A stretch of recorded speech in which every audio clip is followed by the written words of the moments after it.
Hi, everyone. My name is Kayla Waysum, and I am a EDM candidate at the Harvard Graduate School of Education, studying education policy and analysis. I'm also a current student in Professor Cornell Brooks' Creating Justice in Real Time Vision, Strategies, and Campaigns for Social Justice class this semester. I am so proud to be kicking off our event today, Towards Freedom Collective Organizing in the Legacy of Andrew Goodman. This summit is about recognizing and continuing the work of youth activists like Andrew Goodman. The Andrew Goodman Foundation was founded after three incredible students, including its namesake, Andrew Goodman, was murdered during the Freedom Summer in 1964 while registering Black voters to vote in Mississippi. Today, we honor their legacy, not only by recognizing their work, but by continuing their fight, ensuring young voters across the country have access to the ballot, and ensuring that their collective communities empower their voices. Thank you all so much for being here today, whether in person or virtual. It is a privilege to introduce David Goodman, the brother of Andrew Goodman, who will kick off today's event with welcoming remarks. Unfortunately, he's not able to be here in person, but he did create a very beautiful video for us that we are going to stream live. And thank you once again for coming.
Time, this is a true story.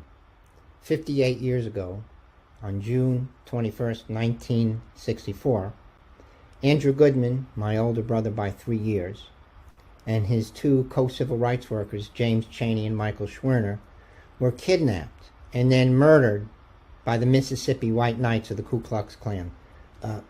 Listen to their name, Mississippi White Knights of the Ku Klux Klan. These three young men were participating in the 1964 Mississippi Freedom Summer Project, registering African Americans to vote. Andy, James, and Michael, all in their early 20s, participated in Freedom Summer because they believed the United States of America had the ability to become a better democracy and could better live up to our ideals that all people are created equal.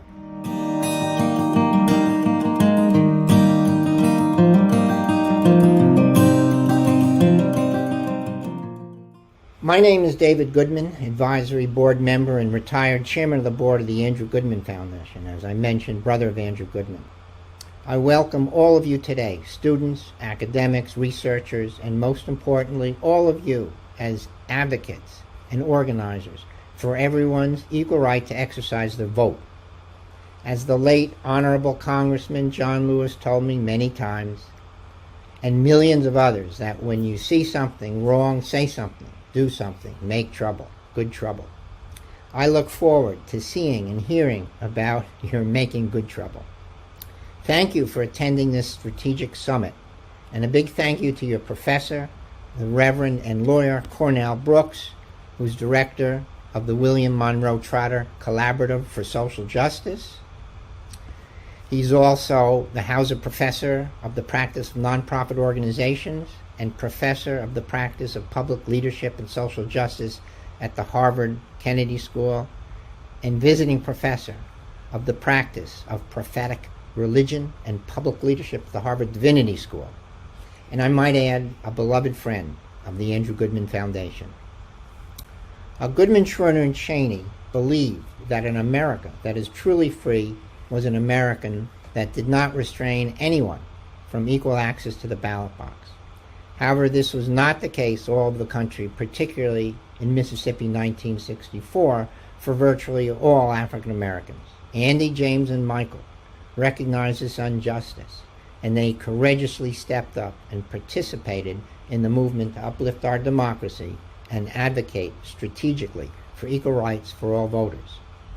Their murders, like so many other assassinations and lynchings in this country that came before and after, catalyzed a change in the course of the civil rights movement and influenced the passage of the Civil Rights Act of 1964 and the Voting Rights of 1965, which sadly are under attack, as you know. By the way, at the time, my brother volunteered for an organization called the Student Nonviolent Coordinating Committee, whose national chairman was a 24-year-old revolutionary, none other, and by the name of John Lewis.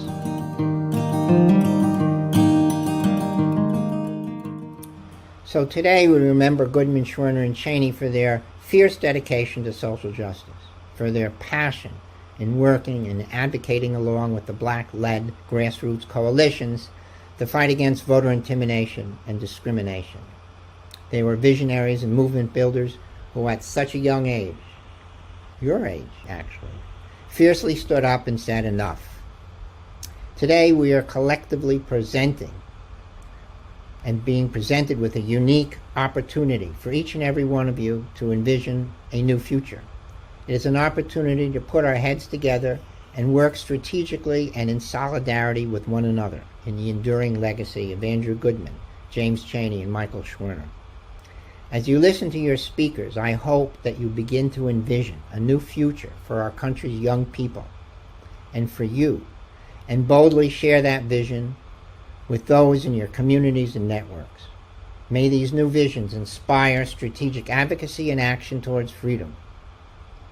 Lastly, I'd like to take a moment to recognize the Andrew Goodman Foundation Vote Everywhere ambassadors who are with you today, some of whom are with you today, who are students from our 85 colleges and universities in 26 states. These young leaders are roughly the same age as my brother Andrew when he was in Mississippi during Freedom Summer. They are registering, getting out the voters and votes on campus and surrounding communities, removing institutional voting barriers, and organizing their peers to advocate for a fair and equitable society. I'll leave you with the words of Dr. MLK, who said, quote, "Voting is the foundation stone for political action," end of quote. Let us begin and to continue to see that stone set today. Thank you again for your commitment to democracy and to this important work.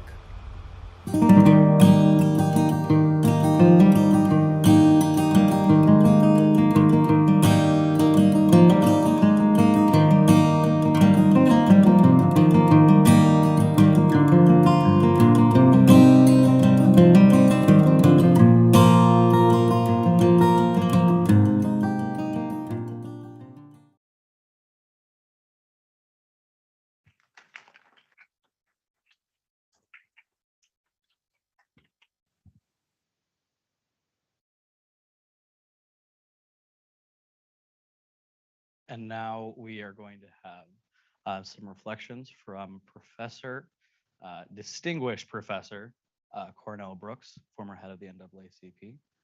Isaiah, you going to pull him up on the screen? Cool. Professor Brooks is not only the person that led our team to be connected to the Andrew Goodman Foundation, but somebody that has led many youth activists here within the Harvard Kennedy School to be connected with many other organizations doing incredible work. He has not only been a civil rights attorney that has influenced this nation in several incredible ways, but he continues to inspire folks like myself and our team to do this incredible work. So we are really, really proud to have him here speaking to you all, and I believe he will be joining us in person later. And sorry, my name's Aaron. Hello, I'm part of the Andrew Goodman team. Very nice to meet most of you.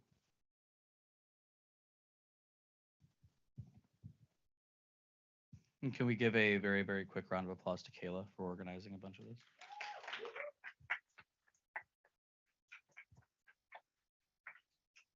Kayla is very incredible, and she's done a lot of work today. And we are all very, very proud to be working with her. Great. Professor Brooks, take it away. Thank you so much, Aaron. Let me just begin with a word of appreciation to the leadership, the Andrew Goodman Foundation, and for the support of the ASH Center, and certainly the staff of the William Monroe Trotter Collaborative for Social Justice, and all of the students and ambassadors who are here today. I'm coming back from another college campus, Morehouse, and so I'll be with you shortly. But in this moment and in the aftermath of that incredible video and a testimonial from my friend, David Goodman, invoking the legacy of his brother, Andrew Goodman, not merely as a memory, but rather as a charge and a challenge to today's activists. And I don't think it's an accident. I don't think it's a matter of happenstance or social justice coincidence that we recognize the legacy of William Monroe Trotter, who gave rise to the collaborative that we serve in today, and that we are honoring the legacy of Andrew Goodman. Why?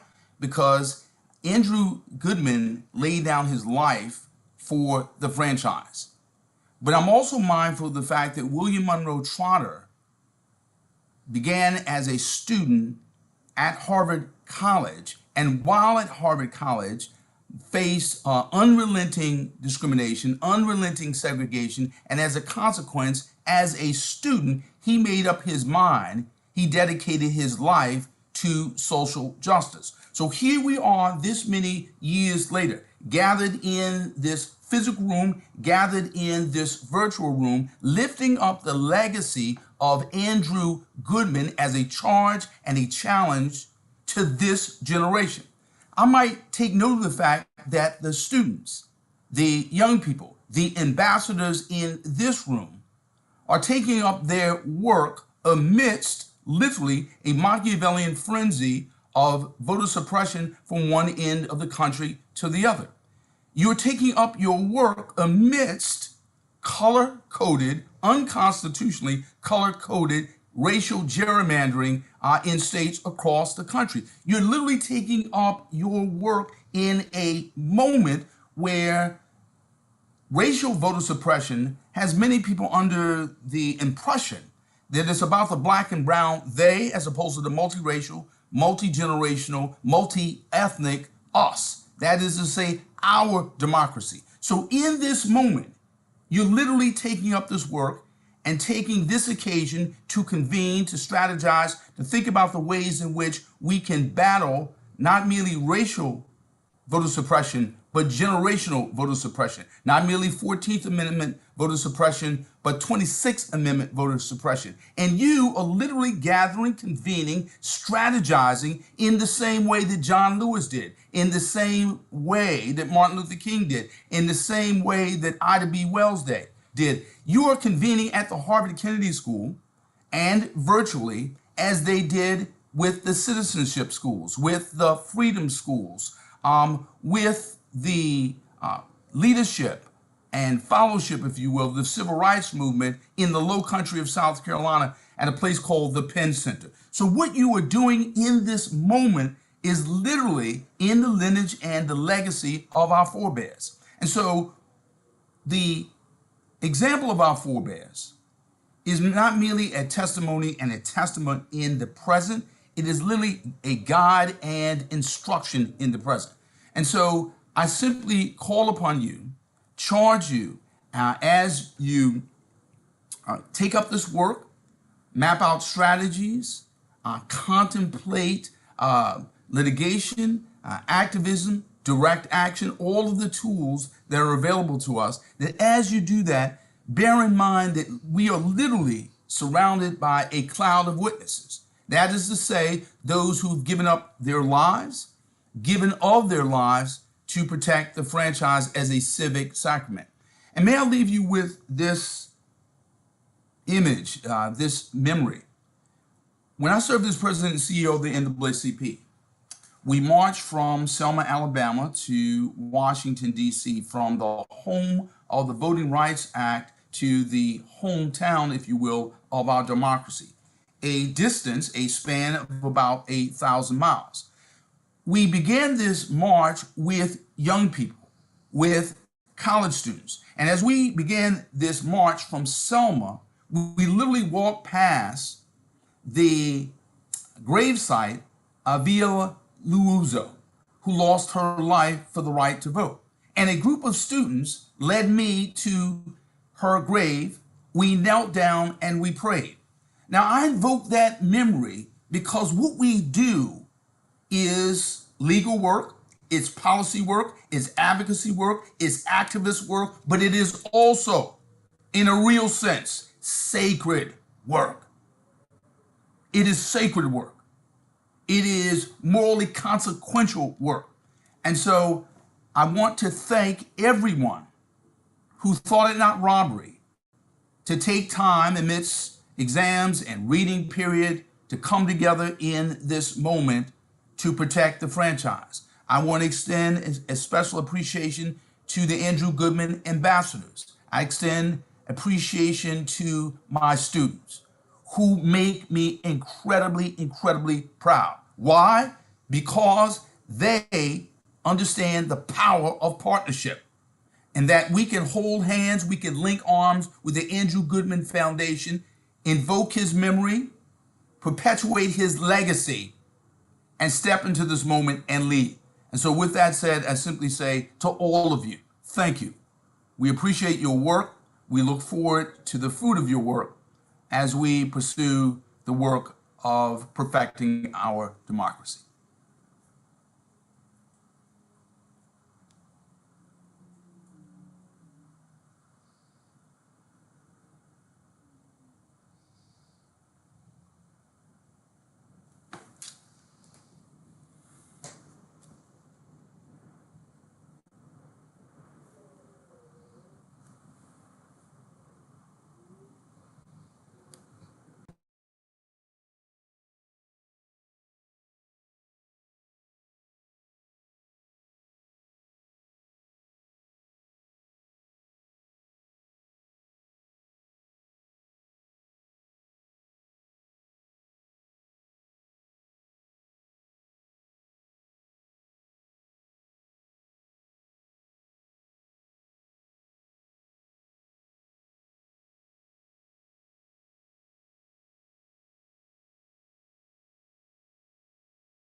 Prime student, Kaplan Test Prep, and GoPuff. While pursuing his undergraduate studies, Evan served as a summer research fellow at the United States Department of Defense, serving at the Pentagon. At the Pentagon, Evan worked in legislative affairs and worked to support the DoD Office of General Counsel.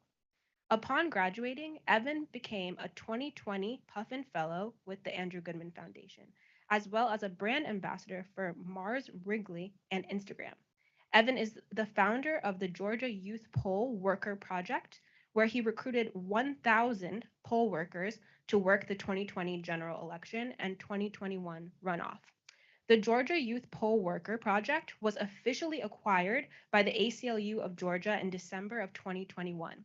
Evan now works as a voting access project fellow at the ACLU of Georgia, as well as a member of the board of directors for the Andrew Goodman Foundation. Finally, Evan is a writer who has published in publications such as Forbes, Teen Vogue, and the Atlanta Journal-Constitution. I would really love everybody in the room to give a really warm welcome to Evan. We're so excited to have you here.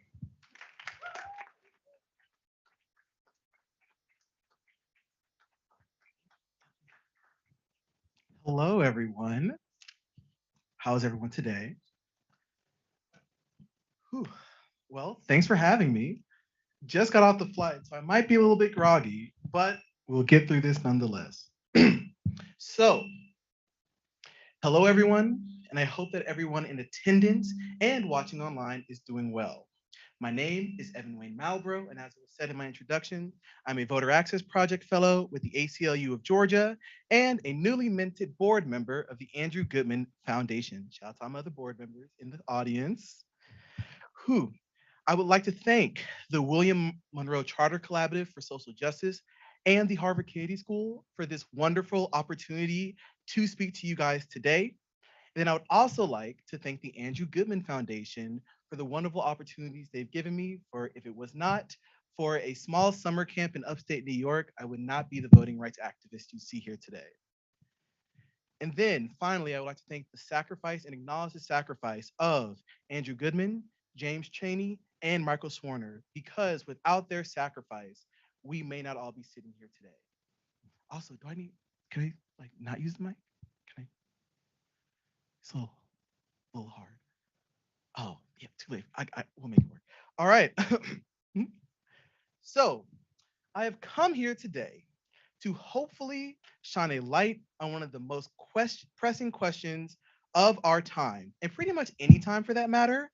What have the youth been up to? Fun fact, I actually just got asked that in the hall. So very apt. I get these questions or variations of these questions all the time.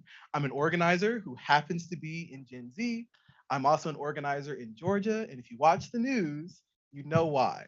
And in rooms like this, I always hear conversations or inflections on what young people's attitudes are towards democracy, as well as their relationships with our country's institutions. I get questions like, are they all socialist? Do they believe in democracy? Why don't they care? And what motivates them to act? And I think that's a very important question. Um, my generation, along with the millennial generation, which is one above mine, made up 31% of the general electorate in the 2020 election. So about a third. And because of this, Time actually dubbed the 2020 election as the generational change election. In my home state of Georgia, my generation made up 21% of the electorate, meaning that 1 in 5 people who voted in Georgia were our age. And, we all know how that ended. So keep that in mind. But what is the relationship between those numbers? Name tag fell. What is the relationship between those numbers and my generation's relationship to democracy? Well, this presentation is going to look into it. Also, oh, got you. Point. No, wait, go back, one back. Got you. All right. Hey, we're all working here. But relationship between those numbers and my generation's relationship to democracy, well, let's have a look at it. I would like to start this off with an amazing quote from my favorite president, Jimmy Carter, first and only president from the state of Georgia. The experience of democracy is like the experience of life itself. It's always changing, it's infinite in its variety, and sometimes turbulent and all the more valuable for having been tested in adversity. And I will say that my generation has definitely been tested. I was born in 97. My first presidential election, it was a small election that nobody really cared about, the 2016 election. And the second presidential election wasn't consequential at all, the 2020 election, right? Just a little extra CDC guidelines, nothing special. And then also many of the generations who have entered college in 2016 or were in high school are experiencing those very same things. I remember the disillusionment on my peers' faces during the 2016 election while I was staying at my freshman dorm in Atlanta. And I saw that again in 2020 when I worked the polls in Southern Fulton County. The lessons that young people learned from these experiences was that voting, though is important, is not enough to make the change we need. More than 3/4 of young people believe that they have the power and the responsibility to change the country and that this work will go beyond just election day. So we know we can make change, but it had to be on both sides, both inside the precinct and outside. And when it comes to inside the precinct, we actually did pretty good. Next slide. Oh, good job. All right. So between 2016 and 2020, Voter participation amongst young people was up by 11%, which created the numbers that we saw earlier, with 31% of the electorate being young people, and especially the 21% in my home state. Then, next slide. Thousands of young people, including myself, signed up to be election workers. When it comes to election workers, young people are some of the most underrepresented classes of people when it comes to election workers. Before 2020, it was less than 5%. And those numbers went up tremendously during the 2016 election. Next slide. On top of that, we had a lot of young people running for office. There was a 266% increase of millennials running for Congress in 2020, as well as countless local office that they ran for. Some examples were a young man in my home state of Georgia named Royce Mann ran for school board in Atlanta. We had Toby LaBranch, who became one of the youngest elected officials in United States history, nabbing a state representative seat in New Hampshire. We also had Jalen Alford, who ran for city council in Cincinnati, Ohio. We also have another person who ran for office and mayor in the back. Okay. And now, with all this success that happened during the 2020 election and up to now, you would expect something positive on the next slide. But honestly, we have something more interesting. If you look at polls taken right before the 2020 elections, so post 2016 and right after, you get these things. Satisfaction with democracy is down globally in the eyes of young people, a study by Cambridge. In Biden's 422nd day of office, when this presentation was written, Biden had a 45% approval rating amongst young people. Also, we have a Congress that currently has a 75% disapproval rating among young people, as is shown by Gallup. So, right now, my generation led and elected one of the most diverse governments in this country's history. We had the first Black woman vice president in Vice President Kamala Harris. We had a historic number of women not only just running to achieve higher office, we had a record number of women receiving their second terms in higher office. We also recently, in the past 3 weeks, had a person from this institution be ascended to the Supreme Court, the first Black woman Supreme Court Justice, Ketanji Brown Jackson. And yet, the disillusionment remains. Next slide. Right?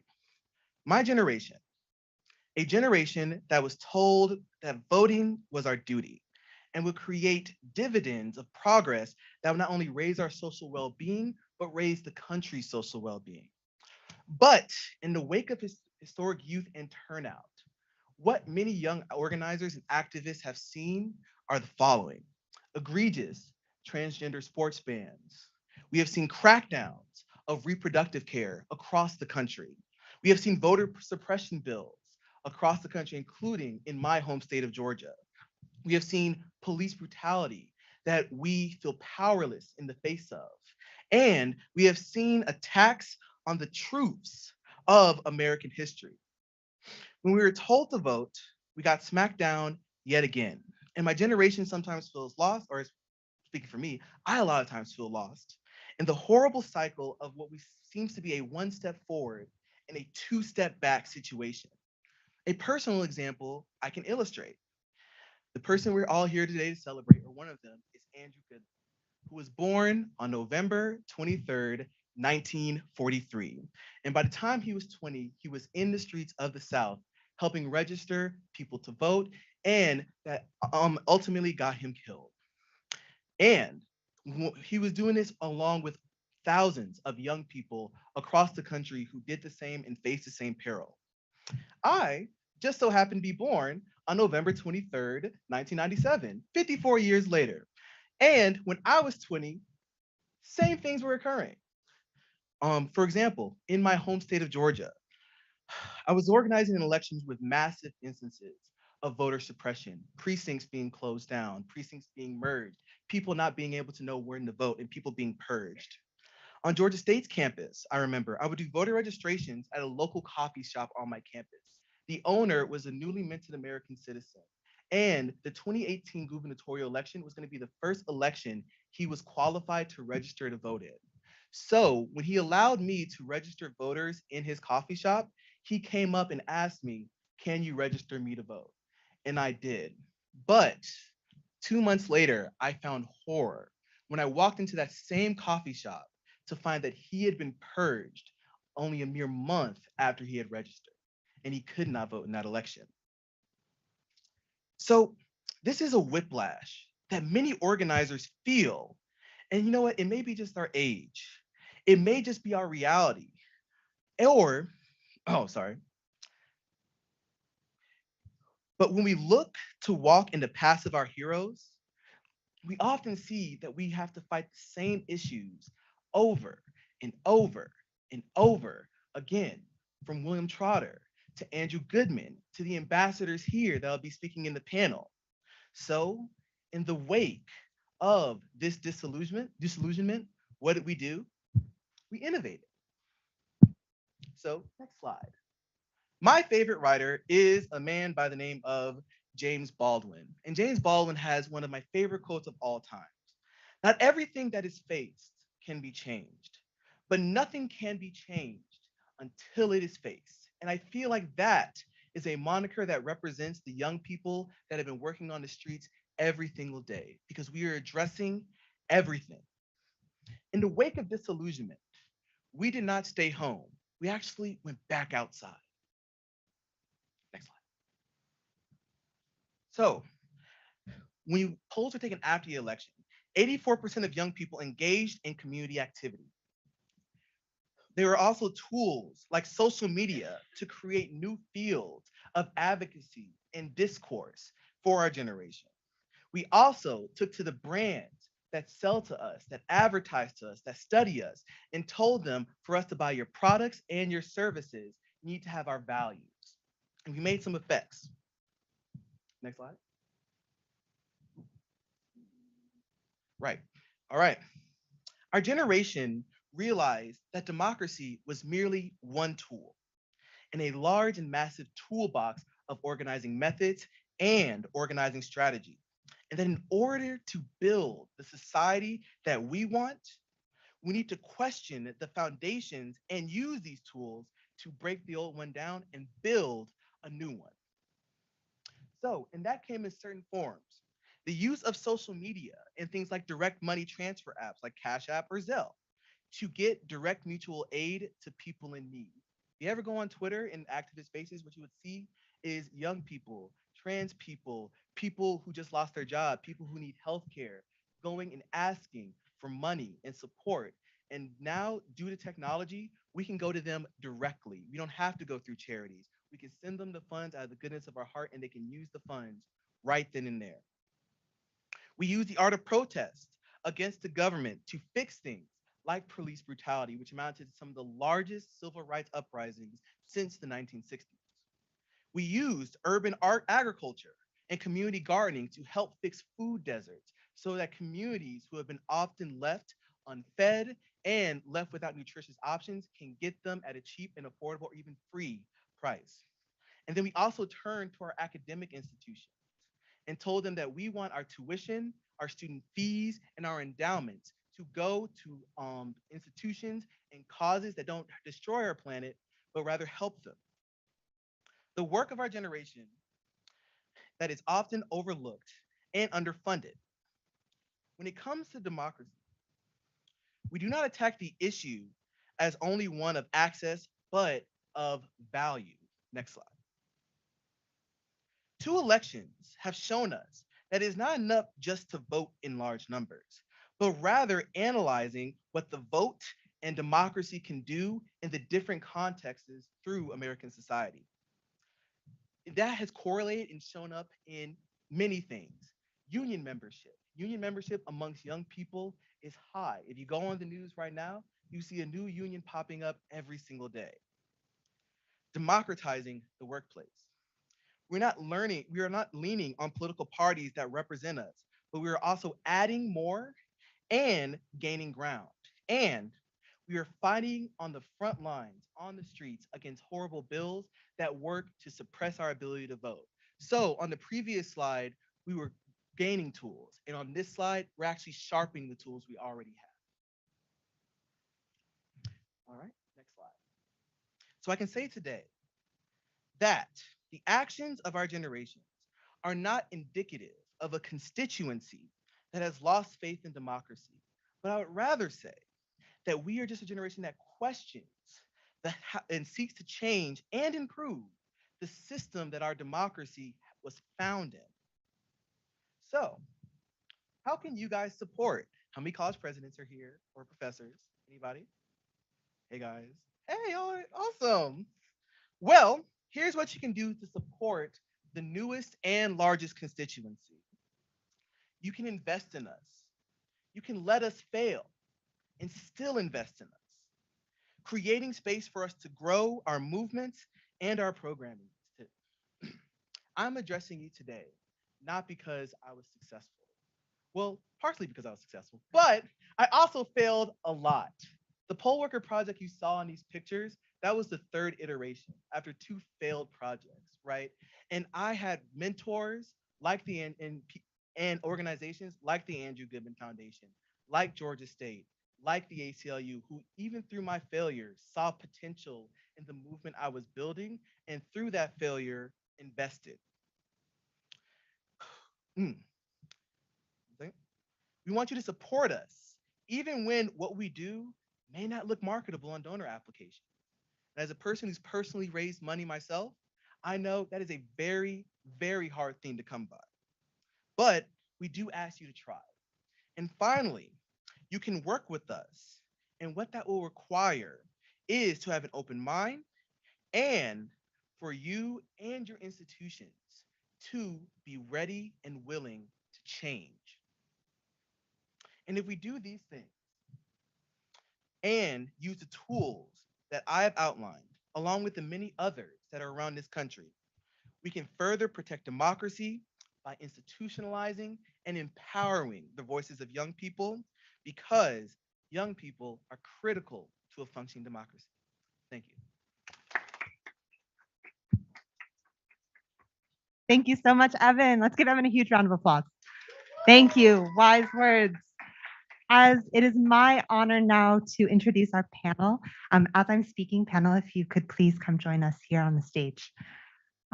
So while they're doing that, I'm going to introduce Archon Fung, the Winthrop Laughlin McCormick Professor of Citizenship and Self-Governance at the Harvard Kennedy School. We are so pleased that Professor Fung is with us this morning to help us moderate our panel, and he'll be giving quick introductions to each of the panelists. Help me welcome everyone. Give them a warm welcome. Thank you, panel. Is this mic on? Yeah. Big hand again for Evan. That was just so inspiring and insightful. And young people are not only important to the functioning of democracy now, but indeed are the future of democracy, the whole future of our democracy, if we manage to keep it. And that's a little bit what this panel is about. We're just really lucky here to have a great panel to talk about various campus voting initiatives and how to strengthen them, and the movement for greater access to student voting on campuses. First panelist is Yael Bromberg, who is a constitutional rights attorney with lots of experience in community organizing, advocacy, and campaigns. Yael serves as the chief counsel and strategic advisor and outside counsel for the Andrew Goodman Foundation and principal of Bromberg Law LLC. She's also counsel of labor law for the firm Weissman and Mintz, and a lecturer at Rutgers School of Law, where she teaches on the law of democracy. Jonathan Becker. Jonathan is vice president for academic affairs and professor of political studies and director of the Center for Civic Engagement at Bard College, as well as vice chancellor of Open Society University Network. He works a lot on Bard's national programs that bring liberal arts education to underserved communities. Cyrus Commissariat, and it's your birthday, Cyrus. Happy birthday to Cyrus. Cyrus is a proud Arizonian, currently pursuing a JD at Northwestern Pritzker School of Law in Chicago, a graduate of ASU, And during his time there, he did a lot of work to engage students in voting and other aspects of democracy. Christina Williams is a Philadelphia native and a senior at Clark Atlanta University, where she's pursuing a BA in political science and as a provost academic excellence and Dean's List scholar. She is the leader of a student engagement network and has done a lot of work in student government and engaging lots of students in voting and other democracy activities. June Park, June is a sophomore at Harvard College studying government and Japanese. She has worked on the Harvard Votes Challenge, which she'll tell you more about in a moment, and started off as an organizing fellow in the 2020 election and served as its director of organizing in 2021. All right, great.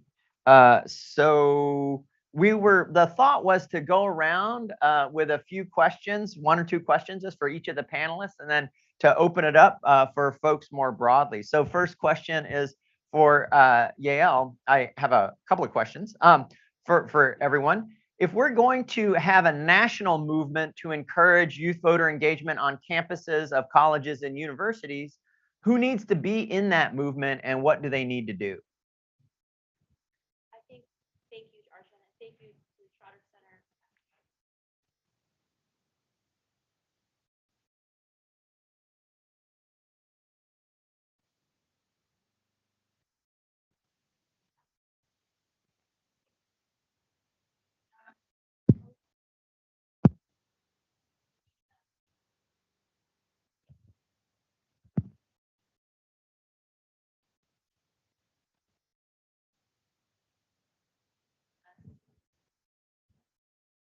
Maybe. Oh, there we go. Okay. Be in this space. This part 2 will be collaborative and participatory. But I think that a part of what the key stakeholders look like is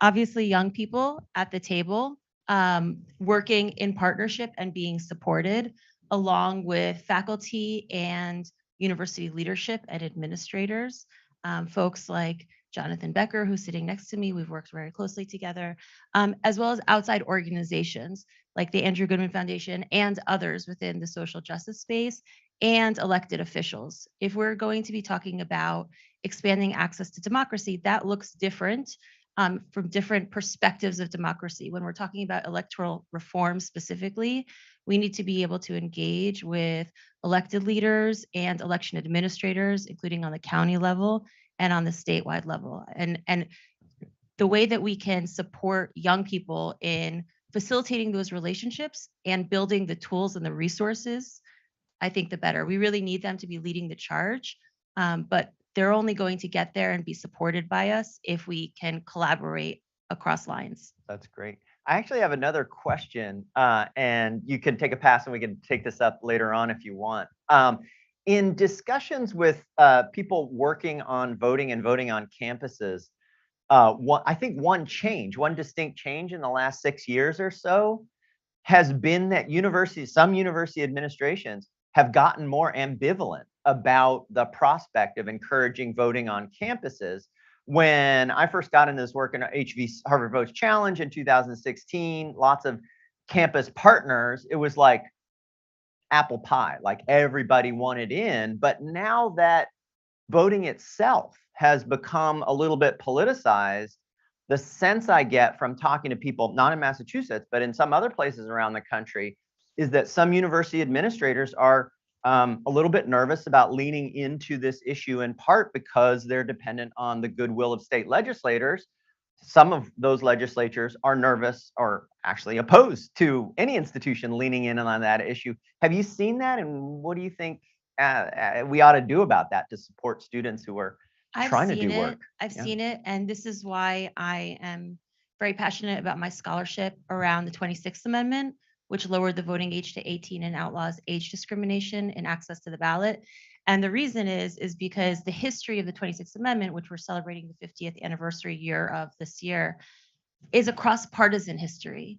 And it's one about young people being enfranchised, brought into the democracy for the purpose of protecting democracy that was very key to the ratification. It wasn't simply, oh, they're fighting in war in Vietnam. That was a part of it.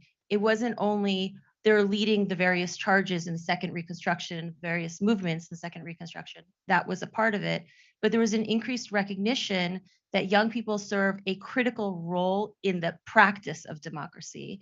And the more that we can, and quickest amendment to be ratified in US history, passed the Senate and the House nearly unanimously across partisan lines, signed into law ceremoniously by President Nixon, supported by Eisenhower and Barry Goldwater, truly cross-partisan. So when we're talking about youth voting, I think that the way that we engage with the administrators is to remind them, and I think Jonathan will be helpful on that angle too, is to remind them that this is not about partisanship, that this is about democratic participation.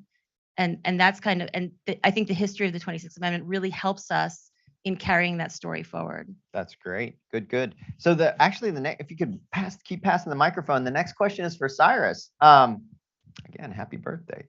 Cyrus, so you are organizing in a kind of university context, very large campus of Arizona State. How did you go about organizing in such a large space and trying to bake in some of the impulse and practices towards successful student engagement into the DNA of a very large state university? I think what I found most exciting in my work was the touch points in access that were passive, and trying to get touch points institutionalized so that it's not a ton of work in order to get registered to vote. So what we did, we worked with housing, the residential associates in ASU, and we trained every single RA to register students to vote. And so we asked that they include voting engagement in their programming and also in move-in days, just to make it as simple as possible. We also worked with athletics to engage student athletes in dialogue around their democracy. A lot of athletes are students of color, and so we talked to them about things that matter to them. We talked to them about Black Lives Matter. We talked to them about getting paid for their likeness and image. And so, I've heard this saying that it takes like 100 touch points to get anyone to do anything. And so we just tried to get creative and put touch points all over campus. So we use TurboVote, which is an online voter registration platform that can register someone in all 50 states, which is exciting for such a large institution like ASU, where we have a ton of students from all over the country.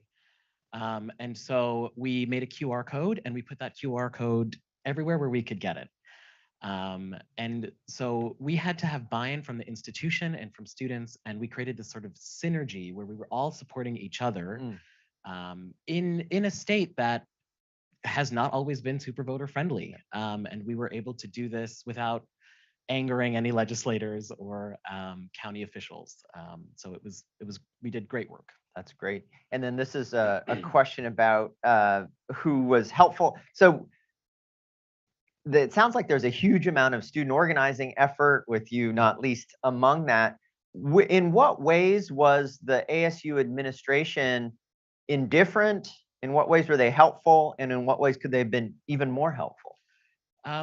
So for example, to get a polling site on a campus, it's tremendously arduous to do that because there are requirements like parking and things that students don't have the capacity to answer for the university. And so it was fantastic to have students say, we want this, we value this, there is interest in this. But then administrators really took the lead and organized that and worked with Maricopa County to have a large polling place on campus. And so I think ASU Arizona State does a tremendous job of listening to what students care about. So it was our job to have students convey their interests, and we worked in hand. Student athletics, they were fantastic partners who were committed to having students engaged. So I think it's just about drawing the attention of the relevant folks, and you can really do a lot. That's great. Thank you very much. That's a great story of collaboration, student leadership, and administration support.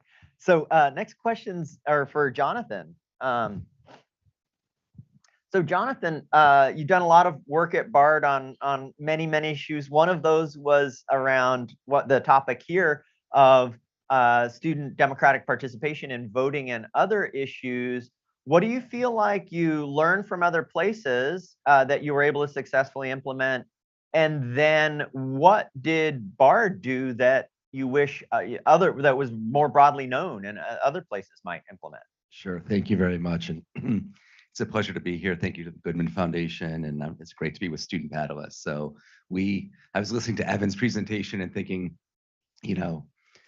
where do we fit into this? Because I talked to others like, I'm an executive vice president. Also, I am the man at Bard, right? So I'm often dealing with student I'm protesters. sure you're often and reminded other of things, that. right? Yeah. So we can meet in different contexts.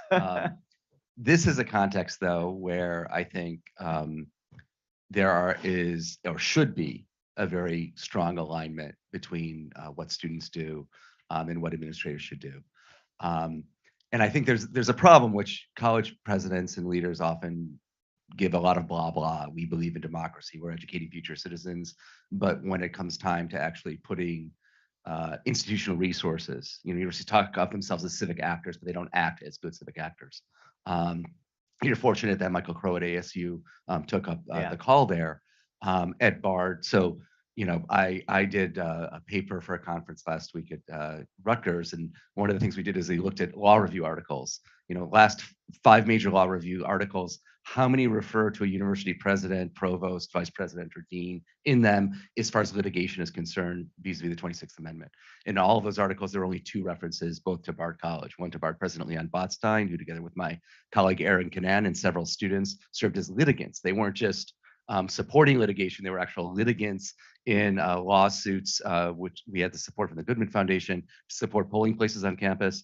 And the absence of that was really jarring to me.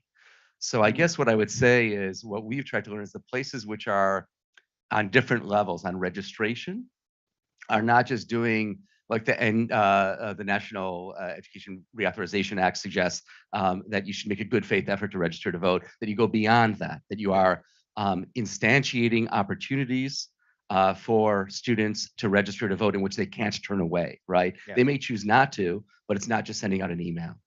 That you are monitoring what is going on. So we heard the story. I registered someone to vote and I discovered that they were purged, that they are monitoring to see whether the registrations of students are successful in ascertaining what is wrong.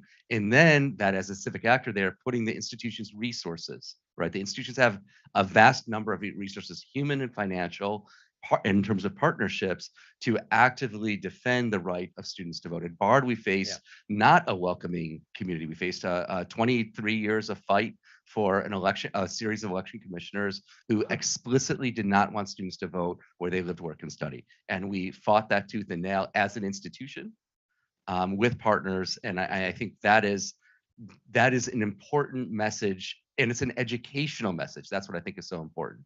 That if we are educators, how do we look away when the enthusiasm, we heard about Evan talk about this, but when a student goes to vote for the first time and they are told, no, you're not in the voting booth, right? Or sorry, that is a tragedy. And we as educators should reject that. So it's a long answer to a short question. No, that's great. Thank you very much. And on the, so probably a lot of people in the room know this, but the Higher Education Act requires universities and colleges to help students vote. And I asked this to a friend at Harvard Law School, and he didn't know. Maybe either Jonathan or Yale. Has anybody been sued?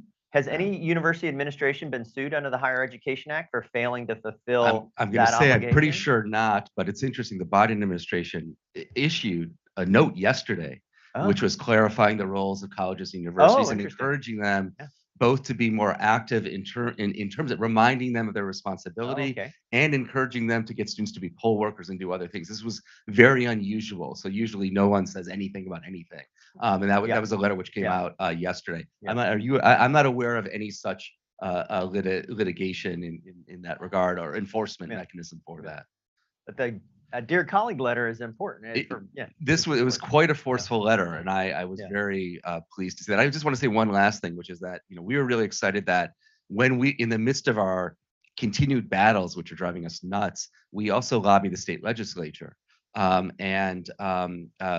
2 weeks ago, they adopted a law saying that universities with more than 300 registered student voters are mandated to have a polling place on campus. Wow. On the in a contiguous geographic space, so you can't gerrymander like at North Carolina A&T or Vassar College, which is a very small place and divided into 3 polling areas, which makes it extremely difficult. So that's another avenue in terms of advocacy and other things that universities can do. Oh, that's great. Thank you very much. And I'm sure a lot of general counsels of colleges and universities are reading that letter and trying to figure out how to respond to it, which is a good thing. Next question for June. June, as I mentioned, is leader in the Harvard Votes Challenge effort. And June, I hear you're, haven't seen it, but I hear you're working on developing a tool to draw lessons from HVC and other campus experiences of encouraging on-campus voting and registration. Can you tell us a little bit about that tool, who you hope will use that tool and what they'll get out of it? Sure. Thanks so much for the question. First, I need to give a huge shout out to my co-chair Pratouche, because he's the one really leading the app. We call it Votable. Oh, it's an app. Yeah, Vote and Table, so Votable. And shout out to also Tabitha from the IOP. She really does support us. So thank you, Tabitha, as well. And so kind of, HVC was created in 2018, so we're relatively new, especially with the pandemic. It feels like we lost 2 years in. But what we realized in our experiences as we're organizing, not just at the college level, but across all 12 graduate schools at Harvard, is that organizing needs to be data driven, especially. And so we just did organizing for Texas primaries. So we dropped off envelope stamps and forms to every single Texas voter at the college. And we have never seen so many rejections of not only like voter registrations, but also vote by mail applications. And the only reason why we knew that it was because we had been in contact with them. And so that's where we realized that data driven methods of organizing is so powerful. And so with our app, the purpose of this app is for 2 kind of audiences. One is for organizers at the college level. We realized a lot of the organizing apps available are either partisan or not fit for the college campus, especially in considerations like dorms. Also trying to, we also work with our athletics teams and things like that. It's not really built for that. And so we're using on-campus organizer experience to build it for the organized experience. What's the best way to draw turfs best on residential system? What's the best way to write scripts when you're texting people, when you're knocking on doors?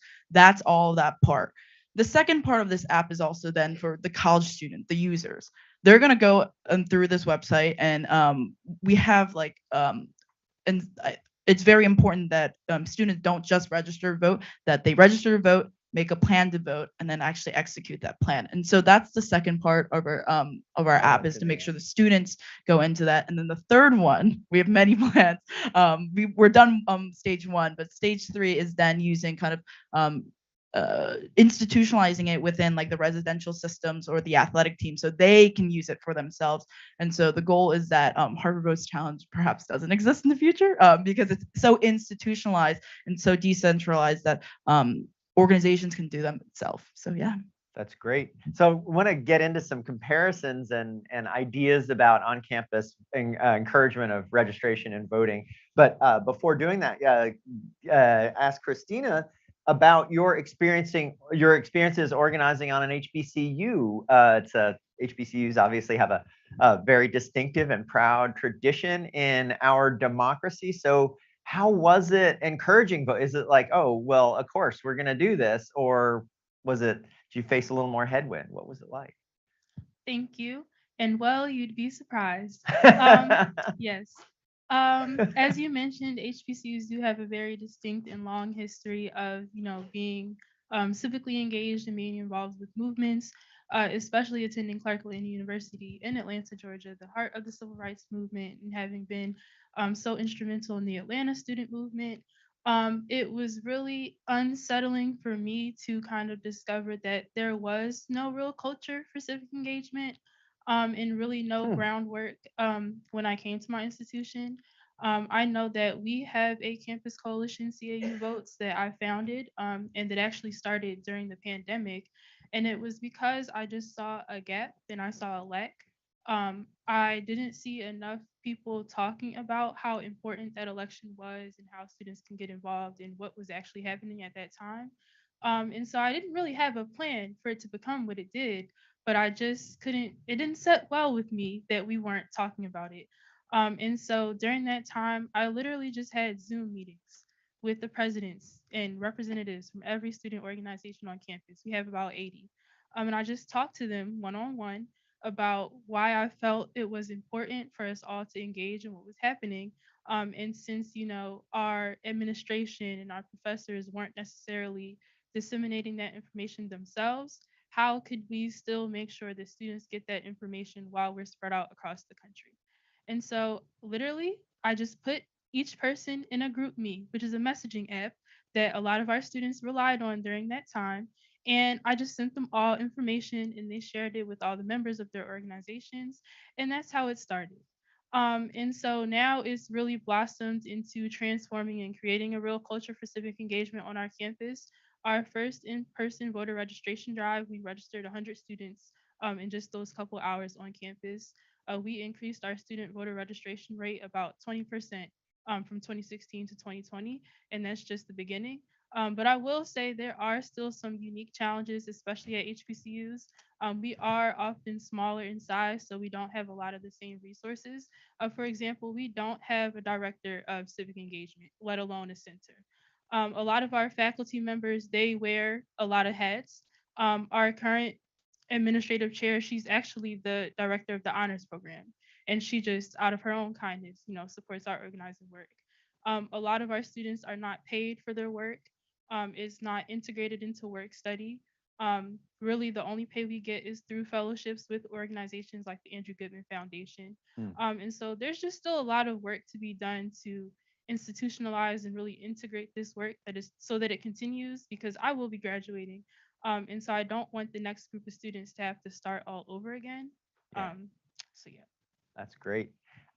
So we've heard some of the innovations and techniques that people are using on campuses, and I wanted to focus on June and Cyrus and Christina because you guys are on campus and doing stuff, and throw up some pretty different ideas and experiences and ask you whether you're drawn to them, whether you've already done them. So the first is turbo vote, and the idea of turbo vote is like TurboTax, obviously, right? And the premise is, which is true, is that it's harder to actually vote in the United States than just about any other mature democracy. There's just like, you have to do too many things, and turbo vote is trying to make that, at least the registration and knowing when an election process is happening, easier. And so, you said ASU using turbo vote, that's so paving the way is one.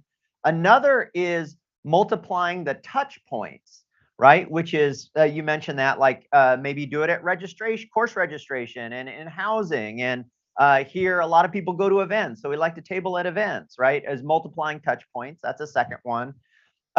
Third one that June mentioned is actually from the psychology and behavioral insights, right? So if somebody calls you and says, do you plan to vote? That's one prompt. If the person on the phone says, okay, there's an election on Tuesday, you said you plan to vote, what time are you going to vote and how are you going to get to the voting place? And just by answering that prompt, the likelihood that you'll vote goes up a lot, right? So that's like an individual kind of psychological innovation, if you like. And then the last two are people didn't really talk as much about.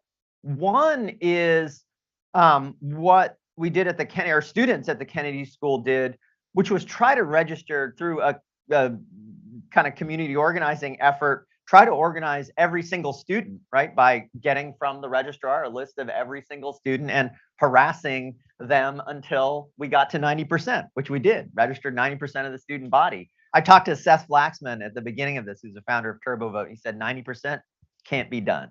This is the guy who founded TurboVote, right? But it can be done if you harass every single person until they register to vote.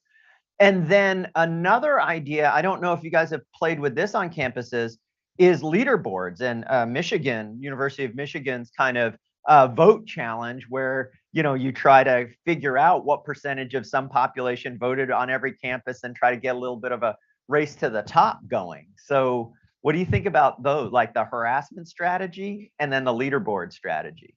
A little more edgy. And I like these because they have the prospect of making, right, you mentioned like youth voting typically lower than many other populations.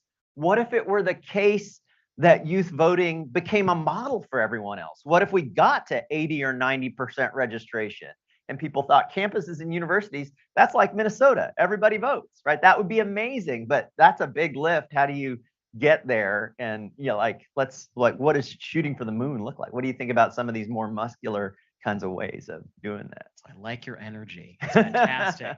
I think one place to start is we always have to look at Higher Education Act and then also look at the charter of your university. I think there's a nifty phrase in ASU's charter that says assuming fundamental responsibility for the communities we serve. And we can point to that charter and do a lot of work from there.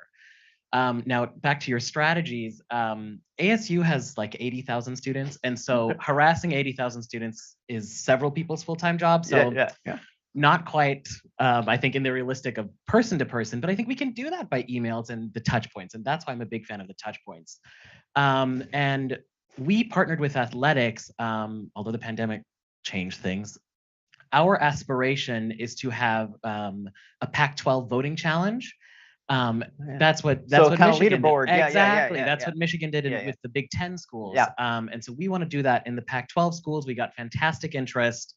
And then the pandemic, but we can keep things going. And so great suggestion. That's great. Other ideas like how to really push it forward, expand the envelope. I hate to be the bearer of bad news, but I'm going to start with something negative.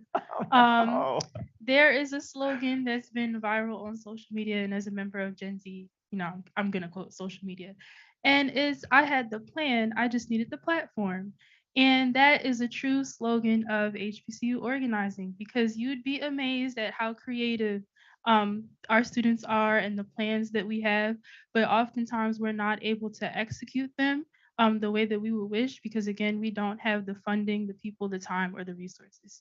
Even just our civic engagement coalition, our leadership is 3 students on a campus of 3,000. And so that speaks to that.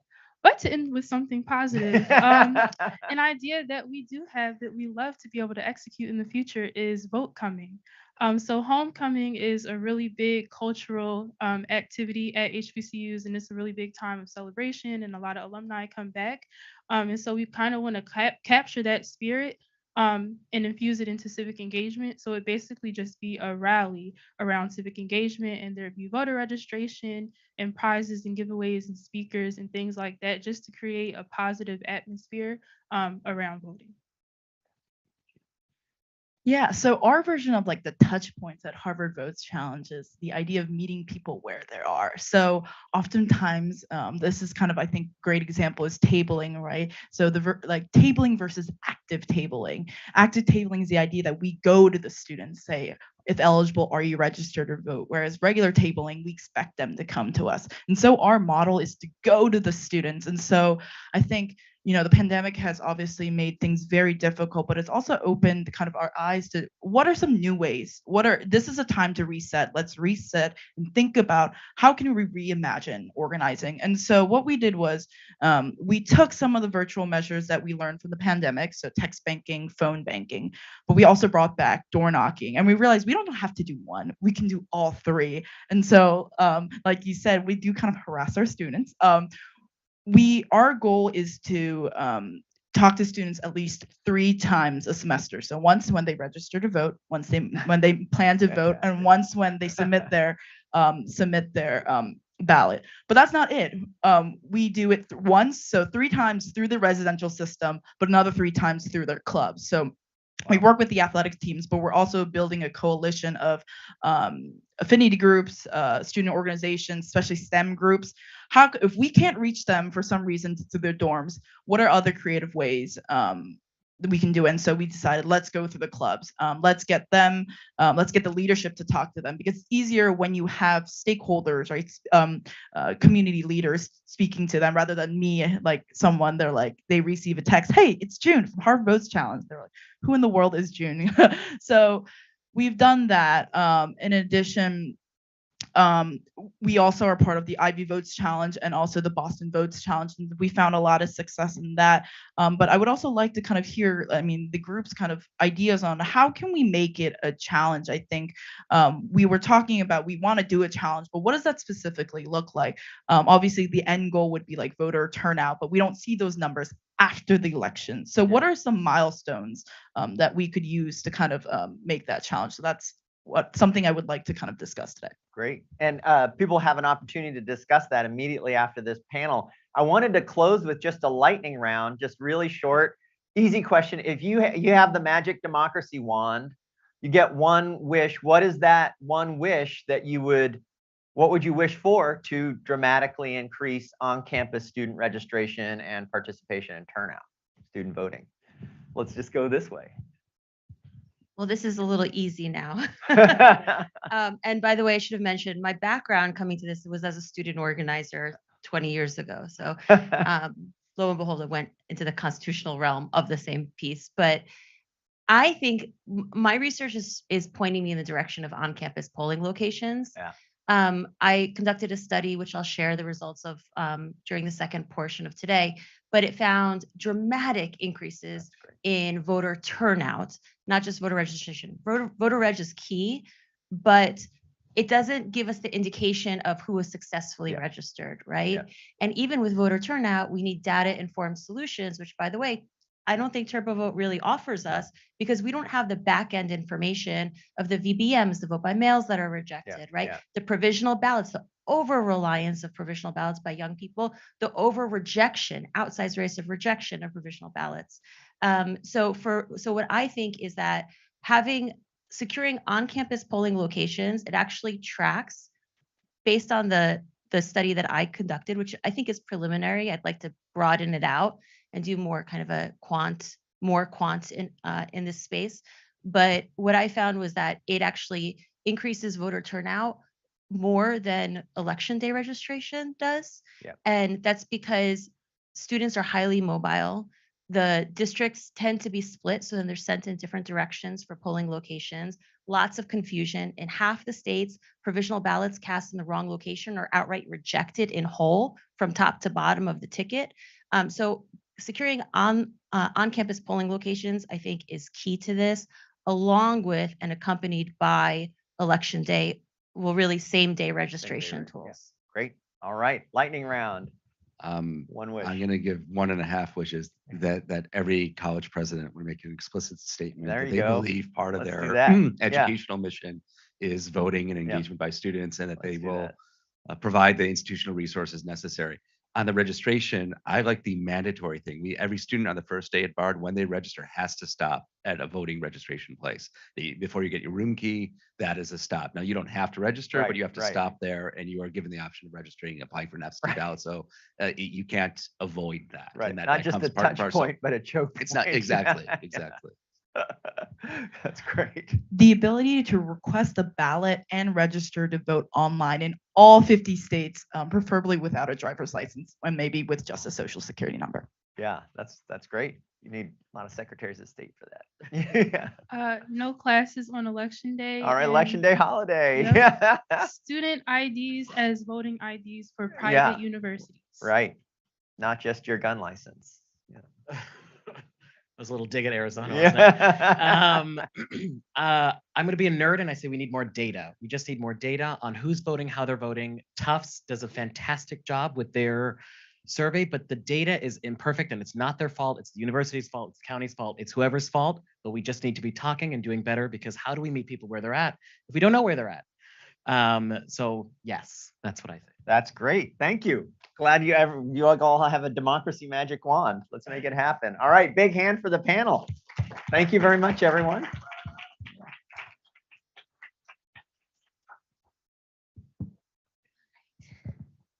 Thank you so much, Archon. Thank you so much to the panelists. We just really appreciate you guys' perspective. And I know that I'm inspired. I know that people in the room are inspired. I know people online are inspired. I've been looking at the, the comments on YouTube.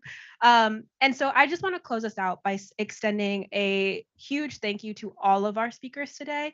So Evan, Professor Brooks, Archon, Yael, Jonathan, June, Christina, and Cyrus. Cyrus, on your birthday, thank you so much for being here. I also want to extend a huge thank you to the William Monroe Trotter staff, Devin and Chloe. Thank you guys so much for helping us coordinate all of this. It's so amazing. We're in this class with you, and it's been amazing to partner. I also want to extend a thank you to my personal team in the class, Aaron Stevens, Bonnie Bandine, Isaiah Hawkins on the tech, Emma Strother, and Sterling Bland. Thank you guys for partnering up with us and pushing through with this. To all the individuals who are watching online and in the room, I hope that you are left after hearing our amazing keynote speaker, our panelists, really being inspired about how you can partner with youth, how you can invest in youth and join this movement. I encourage everyone to continue learning about the Andrew Goodman Foundation, the Harvard Votes Challenge, and the William Monroe Trotter Collaborative. Thank you all for joining today's event. We're so grateful that you guys joined us today. And with that, I think we will end the live.